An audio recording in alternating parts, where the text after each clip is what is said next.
जय हिंद, जय भारत मेरे साथियों। जीवन में शिक्षा का महत्व, शिक्षा की ताकत और आपकी लगन और आपका संघर्ष हमको हमारी सफलता तक पहुंचाने का एक सुगम रास्ता है। आज की कहानी एक ऐसा लड़का जो गरीब घर में पैदा हुआ, एक ऐसा लड़का जो रात को 4 बजे उठता है और जंगल में जाता है और बीड़ी बनाने के लिए पत्ते तोड़ता है। एक ऐसा लड़का जो जंगल में जाता है, परिवार के साथ वृक्षारोपण के लिए गड्ढे करता है, मिट्टी निकालता है और जीवन यापन करता है। एक ऐसा लड़का जिसके जीवन में संघर्षों की कहानी भरी पड़ी है।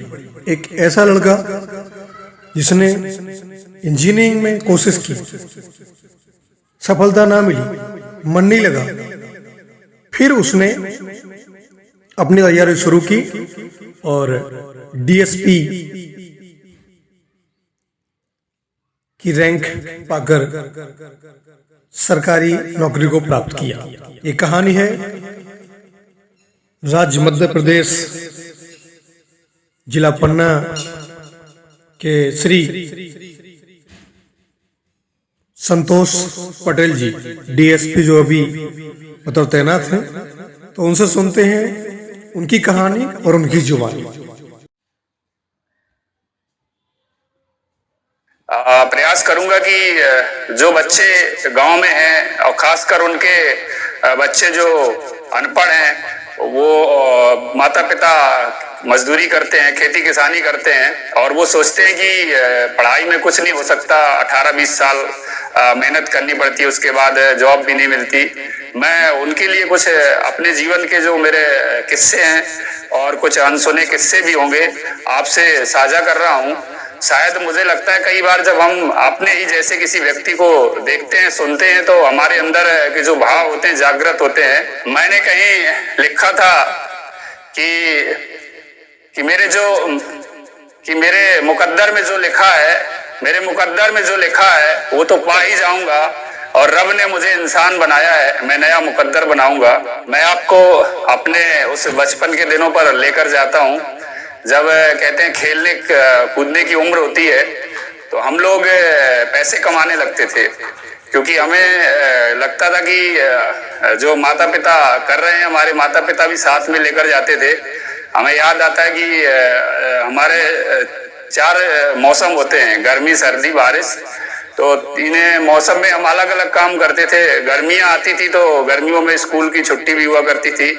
तो उन दिनों हम लोग जंगल जाया करते थे सुबह 4 बजे पिताजी के साथ और माताजी के साथ। और आप सभी लोग जानते होंगे कि तेंदू पत्ता होता है, तेंदू पत्ता से बीड़ी बनती है और बीड़ी बनती है और मैं बीड़ी पीना नहीं चाहिए, कहीं ना कहीं बीड़ी पीने से कैंसर होता है।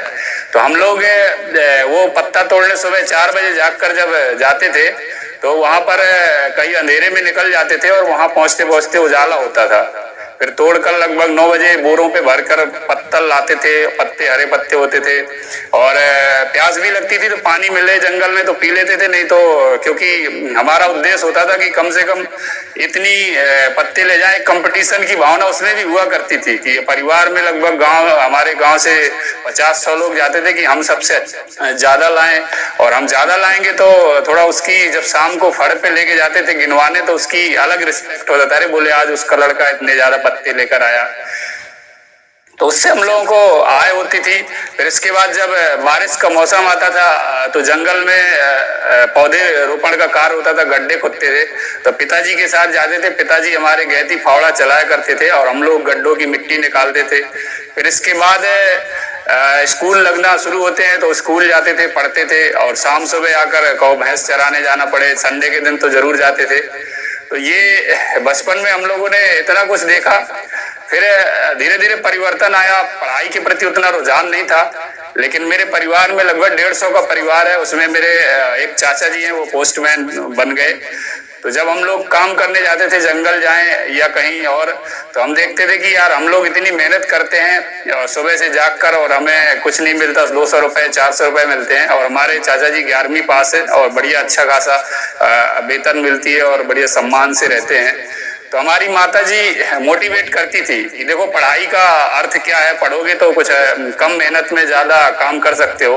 और मैं लोगों को बताता भी हूँ कि इन हाथों से गैंती, फावड़ा और सब्बल, हथौड़ा चलाने से बहुत आसान काम है एक छोटा सा पेन लेकर चलाना, और जमीन पर खुदाई करने से अच्छा है किताब पे कुछ कॉपी पे लिखना। तो मैं लोगों को बताता हूँ कि आप जो खास कर कहते हैं ना, जो अनपढ़ हैं, वो अगर अपने बच्चों को पढ़ाओगे तो परिवर्तन आएगा, और परिवर्तन ऐसा भी आएगा कि आप सोच भी नहीं सकते। तो मैं 1 से लेकर 8वीं तक हम लोग सरकारी स्कूल में ही पढ़े, और हिंदी मीडियम थे तो हिंदी हमेशा हिंदी अच्छी भी लगती थी, बचपन से हिंदी मीडियम में ही पढ़े हैं। 8वीं तक गांव में पढ़े। 8वीं में जब टॉप किया तो थोड़ा सम्मान मिला, तो लगा कि ये सम्मान पाकर लगा कि पढ़ाई बहुत अच्छी चीज है, हमें पढ़ना चाहिए, हमें भी कुछ अलग करना चाहिए। तो वो पढ़ाई से जो हमें हौसला अफजाई मिली, फिर 9वीं में प्रवेश चाहिए था, तो गांव के आसपास कोई स्कूल भी नहीं था, आजमगढ़ तहसील लगती है, तो ऐसा लगा कि पास में है, उतनी अच्छी पढ़ाई नहीं होती। तो हमारे एक गुरुजी थे, बचपन के गुरुओं को नहीं बोलना चाहिए, सुरेंद्र मार साहब बोलते थे हम लोग उनको। उन्होंने हमें सलाह दी कि संतोष एक्सीलेंस स्कूल होता है, अच्छी पढ़ाई होती है।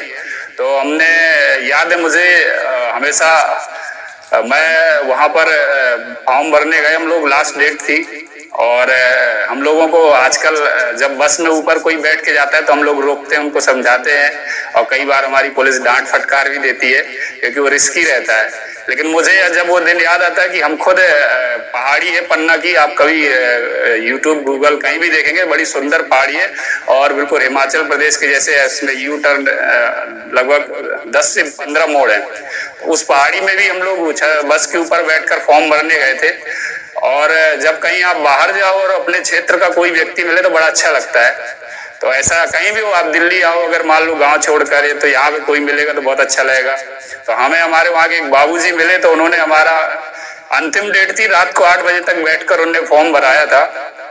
उसके बाद एंट्रेंस एग्जाम हुआ, उस एंट्रेंस एग्जाम में मैंने अच्छे नंबर लाए तो मुझे वहां पर एडमिशन मिला, और फिर पढ़ते रहे, पढ़ाई की, फिर थोड़ा और मन लगने लगा, और 10वीं के बाद 12वीं पास की पन्ना जिले में। फिर इसके बाद सवाल आता है कि 12वीं के बाद क्या करना चाहिए। तो जब किसी का कोई, बोलते ना, मार्गदर्शन बहुत जरूरी है, तो मार्ग दिखाने वाला कि आपको किस रास्ते पे जाकर कहाँ पहुंच सकते हैं, हमारे पास कोई नहीं था। तो हमें लगा कि क्या करना चाहिए, तो हम मैथ्स के स्टूडेंट थे, तो हमें लगा इंजीनियरिंग कर लेना चाहिए। तो सोचा कहाँ से करें, तो सरकारी कॉलेज मिल गया, तो लगा फीस नहीं लग रही तो कर लें। तो जब हम इंजीनियरिंग में एडमिशन ले लिया, इंजीनियरिंग कर ली। इंजीनियरिंग के दौरान एक बहुत बड़ा जीवन में मोड़ आया। हमने प्रयास किया कि जो पैसा मम्मी पापा से लेते हैं उनसे ना लेना पड़े, तो हमने एक कंपनी ज्वाइन कर ली, MLM बोलते हैं उसको, मल्टी लेवल मार्केटिंग, और शुद्ध भाषा में बोलते हैं मतलब चेन सिस्टम। 3 लोगों को जोड़ो तो कमीशन मिलता है। तो फिर हम लोग जब MLM करने लगे तो 4 साल पढ़ाई में ध्यान नहीं रहा, क्योंकि उसमें ऐसा सपना दिखाया जाता है कि आप बहुत जल्दी करोड़पति बनने वाले हो, भले ही आप रोड पे चल रहे हो, और उसमें इतना मोटिवेट किया जाता है कि मतलब बहुत कुछ, और गंजे को कंघी बेचना सिखाया जाता है। तो फिर वो पढ़ाई उतनी अच्छी नहीं हुई, हमें डिग्री तो मिल गई इंजीनियरिंग की, लेकिन हम एक अच्छा इंजीनियर नहीं बन पाए। अब बात आई कि क्या करना चाहिए, घर वाले बोले अब डिग्री हो गई भैया, आप नौकरी करो, अब हम थोड़ी पैसा देंगे, अब तो हमें दो, हम थोड़ी जिंदगी भर मजदूरी करते रहेंगे या खेती किसानी करते रहेंगे। तो जीवन में लगा कि यार अब हमें क्या करना चाहिए। तो मैंने कभी साझा नहीं किया किसी से, लेकिन आज अब याद आ रहा तो बताता हूँ। मैं इंदौर में था, घर वालों से ये छिपाने के लिए कि हमने पढ़ाई ढंग से नहीं की, इंजीनियरिंग ढंग से नहीं की, बहाना बना लिया कि मैं MTech और करूंगा, आप एक बार और मुझे फीस दे दीजिए। तो उन्होंने ब्याज को पैसे लेकर MTech के लिए फीस दी। मैंने इंदौर के मध्य प्रदेश का नंबर 1 कॉलेज था SGS ITS, उसमें MTech में एडमिशन लिया, लेकिन वहां भी पढ़ने में मन नहीं लग रहा था, विचलित थे। एक दिन हमने ऐसी बैठे बैठे लिखा कि लोग मरते कैसे हैं और कैसे निराश होकर सुसाइड नोट लिख रहे थे। हालांकि मरना नहीं था, इतने कमजोर नहीं थे, ना बुजदिल थे। मैं तो बता रहा हूँ कि कहीं रखा वो भी, तो बट लिखा ख्याल था विचार में कि क्या करते हैं लोग जब ज्यादा ही निराश होते हैं। उसी दौरान मेरे गांव के एक राम सफल अनुरागी जी हैं, अभी असिस्टेंट प्रोफेसर हैं, उनका फोन आया। अब समय सहयोग भी बहुत कुछ होता था। उन्होंने मेरे को खूब समझाया, उन्हें ये नहीं पता था कि मैं क्या कर रहा हूँ। बोले यार तुम बहुत होशियार हो गया, जो 4-5 साल हो गए तुम कहीं अलग गुमराह हो गए थे।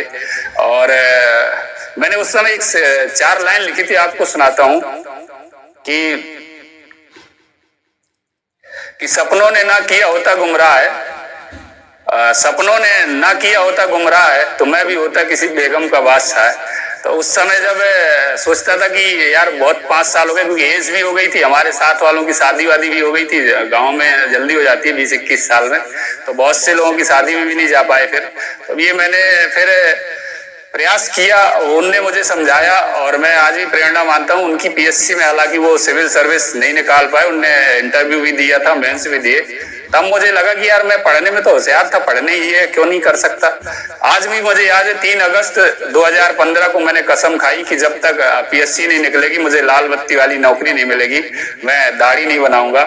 और आप सोशल मीडिया में मेरी फोटो डली होगी, आज भी देख सकते हैं। अप्रैल 2016 में मेरा जो प्रथम प्रयास था पीएससी का, बड़ी मेहनत के बाद प्री निकला, फिर मेंस दिया, मेंस भी निकला, तो बड़ी उम्मीद थी, लगा कि पहले ही प्रयास में बहुत अच्छे अधिकारी बन जाएंगे। जिस दिन रिजल्ट आया तो बड़े खुशी के साथ उसको पीडीएफ डाउनलोड करके स्क्रॉल कर रहे थे, तो हमारा उसमें नाम नहीं था। लेकिन जब पूरा मार्कशीट आई और देखा कि 4 नंबर से चूक गए, और तो थोड़ा सा निराश हुए। घर वालों को तो पता ही नहीं था ना उनको कि क्या हुआ, और ज्यादातर असफलता लोग बताते भी नहीं, मैंने भी नहीं बताया, बस कुछ लोग तो यही बोलते अरे इंटरव्यू में रह गए, ठीक है नहीं हुआ था, तो हमें निराश नहीं होना चाहिए। और मैं भी निराश नहीं हुआ, प्रयास करता। उस समय मेरा फॉरेस्ट गार्ड की नौकरी में सिलेक्शन हो गया था, तो मैं जंगल में ड्यूटी कर रहा था। तो जंगल में तो बहुत सारी असुविधाएं थी, सुविधाएं नहीं थी, रहने का नहीं था, बिजली की व्यवस्था भी नहीं थी। खासकर आप कलदा पहाड़ पड़ता है पन्ना जिले में, आपने भी देखा हो शायद, मैहर सुना होगा, सतना में शारदा माता का मंदिर है, और कभी आप उधर जाएंगे तो उसके पीछे एक पहाड़ी दिखती है, जंगल, वही शुद्ध कलदा पहाड़ है जहाँ शुद्ध आदिवासी रहते हैं, गोंड आदिवासी। वहीं पर मैं ड्यूटी कर रहा था, फिर मैंने वहीं पढ़ना शुरू किया। आज भी मुझे याद है कि जो फॉरेस्ट रेंज होती है हम लोगों की कार्यालय, वहां पर सोलर पैनल लगा हुआ था, तो उसकी लाइट में पढ़ते थे रात में, और दिन में जंगल में जब काम करवाने जाते थे, प्लांटेशन हो या गड्ढा खुदाई, तो मजदूर काम करते थे, हम वहीं चट्टान में किसी बैठकर पेड़ के नीचे अपना पढ़ाई करते थे। तो वो पढ़ते रहे, प्रयास करते रहे, दूसरा प्रयास देने के लिए गए, और दूसरे प्रयास में हमेशा फिर मुझे याद आता है मेरे डीएफ होते डॉक्टर अनुपम साहब, उनने बहुत मुझ पर एहसान ही समझिए कि 3-4 माह की नौकरी में मुझे पर्याप्त उनने छुट्टी दे दी मेंस के एग्जाम के लिए, और कोई ऐसा ऑब्स्टेकल नहीं बना। उन्होंने मुझे बहुत मोटिवेट किया, और मैं तो मानता हूं कि ये सब संयोग परिस्थितियां अपने आप बनती हैं। और दूसरा प्रयास का जब इंटरव्यू हो गया, मुझे याद है 11 जुलाई 2017 को रिजल्ट आया, और जुलाई महीना बारिश का होता है, रिमझिम बारिश हो रही थी। मैं पौधे लगवा रहे गया था, वहां प्लांटेशन लग रही थी, पौधे लगवाकर जब शाम को लौटा, पीएससी की एक स्ट्रेटजी इंटरव्यू समाप्त होने के 4 से 6 या 10 दिन के अंदर रिजल्ट घोषित कर देती है। तो ये संभावना तो रहती है कि आज भी रिजल्ट आ सकता है, कल भी आ सकता है, और शाम को ही रिजल्ट आता है ज्यादातर। तो डेली शाम को घर लौटते थे तो मोबाइल में छत पे खड़े होकर, वहां नेटवर्क भी नहीं मिलता था, तो छत में मोबाइल चलाना होता था, तो देखते थे कि आज रिजल्ट आएगा, आज आएगा। तो वो दिन 11 जुलाई का याद है कि शाम थी, मैं जब आया छत पे डेली की तरह गया, वहां पर खड़ा हुआ, और थोड़ा रिमझिम थी, तो मोबाइल को छिपाते हुए कि कहीं पानी में न हो जाए। और जब जैसे ही मोबाइल को खोला तो एक फोन पर फोन आने शुरू हुए, क्योंकि उस समय नेटवर्क थे नहीं जंगल में, तो मुझे लगा कुछ आज हुआ, कुछ तो हुआ, जब ये चहल पहल है इतनी ज्यादा, वरना जंगल में हम डेली रहते, कोई याद नहीं करता। तो ये मैंने पीडीएफ तो डाउनलोड होने में टाइम लग रहा था, नेटवर्क नहीं था, लेकिन मेरा एक दोस्त का फोन आया, वो बधाई बधाई बोला, तो इतने ही में मेरा मोबाइल छूट गया, नीचे गिर गया, तो वो चटक गया था। फिर मैं नीचे उतरा, फिर मैंने उठाया, फिर छत पे चढ़ा, तब जब पूरी पीडीएफ डाउनलोड करके स्क्रॉल किया तो थोड़ा सा निराश हुई कि यार डिप्टी कलेक्टर में नहीं हुआ। तो मतलब उम्मीद थी, क्योंकि बहुत अच्छा परफॉर्मेंस किया था। तो हम कभी जब परफॉर्म करते तो हमें तो लगता है कि हम अपने आप में परफेक्ट हैं, लेकिन सामने वाला आपको कैसे आकलन कर रहा है ये मायने करता है, यही हमारी सफलता होती है। तो सभी थोड़ा पहले स्टेप में नहीं मिला, लेकिन जैसे ही हमने डीएसपी की लिस्ट खोली तो मेरा नाम था। 11 जुलाई 2017 को जब मेरा सिलेक्शन हुआ डीएसपी के पद पर, तो लोग जश्न मनाते हैं, अपने उसके परिवार रिश्तेदार के लोग आते हैं, लेकिन मैं जंगल में था तो मुझे याद है तीसरे दिन मैं घर पहुंचा जब शाम के टाइम, तो मेरे परिवार वालों ने आसपास में ढोलकी वगैरह ढोलक होता है और तो वो लाकर उन लोगों ने मेरा स्वागत किया। बड़ा मुझे आज भी वो दिन याद है जब मेरी माँ के जो भावनाएं थी, उनके शब्द थे, मैंने सुनाया भी लोगों को कि उन्होंने उनके विचार थे कि ऐ गरीबी देख तेरा गुरूर टूट गया, ऐ गरीबी देख तेरा गुरूर टूट गया, तेरा मुंह काला हो गया, तू मेरी दहलीज पर बैठी रही और मेरा बेटा पुलिस वाला हो गया, मेरा बेटा पुलिस वाला हो गया। मुझे फील आता है, वो याद आता है वो दिन, तो वो बड़ा ही भावनाओं भरा लम्हा था और बड़ी खुशी थी पूरे परिवार में। तो मैंने फिर इसके बाद डीएसपी ज्वाइन किया। जीवन में बहुत लोग आलोचक बहुत मिलते हैं, भारत देश है, टांग खींचने वाले बहुत मिलते हैं, और इन परिस्थितियों में हम जब अपने लक्ष्य की ओर जाते हैं और तो कितनी कठिनाइयों का सामना करना पड़ता है। उसी से रिलेटेड मैं आपको 4 पंक्तियां सुनाता हूं कि काले बादल छाए थे मुझे हराने आए थे, काले बादल छाए थे मुझे हराने आए थे, और कुछ दुश्मन कुछ खुशबू बनकर मन भटकाने आए थे। मेरे हुनर की तौहीन करी, नाकाबिल बताया मुझे, और मेरे सपनों को गुब्बारा समझकर सुई से डराया मुझे, और बढ़ती उम्र खाली जेब देख अपनों ने मुझसे मुंह मोड़ा, फिर भी मेरी जीत हुई क्योंकि मैंने गिरकर भी मैदान नहीं छोड़ा, मैंने गिरकर भी मैदान नहीं छोड़ा। नवंबर 2021 में मेरी शादी हुई थी, हम 1 से 2 हो गए थे, बहरहाल अभी तो 3 हो गए हैं। तो उस समय एक वीडियो वायरल हुआ था, साइकिल में मैं अपनी श्रीमती को लेकर जा रहा था। तो ये बड़ा मतलब बचपन से हम लोग साइकिल का यूज किए हैं, साइकिल से स्कूल गए हैं, साइकिल हमारे जीवन की बहुत बड़ी साथी थी। तो जब विदाई हुई तो मेरे दादाजी इस दुनिया में नहीं थे, उनका जो चबूतरा हम लोगों ने जंगल में ही बनाया था, वहीं पर दाह संस्कार किया था। तो मैं वहां पर हमें पूजा करने के लिए जाना था, तो पैदल कैसे जाएं, तो फिर हमने साइकिल का उपयोग किया था और वो वीडियो बहुत वायरल हुआ था, लोगों ने बहुत ज्यादा उसको देखा था। और मैं जीवन में प्रयास, कई लोग बोलते हैं कि वीडियो क्यों बनाते हैं, वीडियो दिखाने का शौक है या अपनी गरीबी दिखाने का शौक है, तो मैं उन्हें यही जवाब देता हूं, अभी तक मैं बोला तो नहीं कि ऐसा कोई शौक तो नहीं है। अगर शौक होता तो मैं अच्छा एक कवि भी हूँ, लेखक भी हूँ, बहुत कुछ लिख लेता हूँ, और जब कभी अगर फ्यूचर में सरस्वती की कृपा रही या मेरा कुछ अच्छा जीवन होगा तो बहुत कुछ देखने को मिलेगा। लेकिन मैं प्रयास करता हूं कि मेरे जैसे लोग जो संघर्ष कर रहे हैं और विपरीत परिस्थितियों से लड़ रहे हैं, हो सकता है इस चीज को देखकर उन्हें मोटिवेशन मिले और प्रयास करें।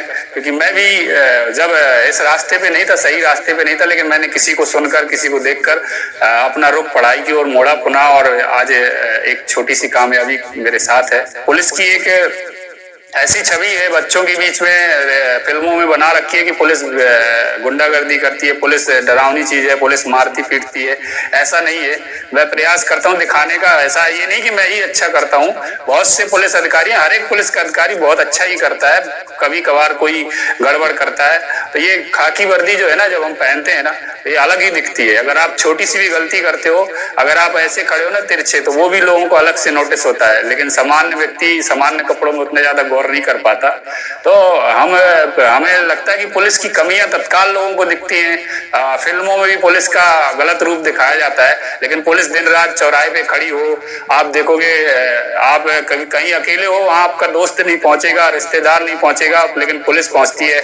आप घायल पड़े हो, एक्सीडेंट हो गया, जिसने एक्सीडेंट किया वो वाहन वाला चला गया, लेकिन पुलिस पहुंचती है। तो मैं विजुअल्स के माध्यम से दिखाना चाहता हूँ, प्रयास करता हूँ कि पुलिस की एक सकारात्मक छवि बने और लोगों को पता चले कि पुलिस कितनी मेहनत करती है, पुलिस हमारी सुरक्षा के लिए, ना कि हमें डराने के लिए। एक सवाल लड़के करते हैं कि सर कितने घंटे पढ़ते थे या कितने घंटे पढ़ना चाहिए। ये अपनी एक स्ट्रेटजी है, आप तैयार करें कि आपको किस तरह से तैयार होगा, आप किस तरह से पढ़ना चाहिए। क्योंकि मायने ये नहीं कि आप कितने घंटे पढ़ रहे हो, मायने ये करता है कि आप कितना सीख रहे हो, क्योंकि सीखने की वैल्यू है। क्योंकि जो दिमाग में आपके रह जाएगा कल तक, परसों तक, कई दिनों तक, जो आप भूल नहीं पाओ, वही असली ज्ञान है, वही आपकी सीख है। और पढ़ाई का फल वो है जो आपको सीख है, आपके दिमाग में बैठ चुका है। मैं 4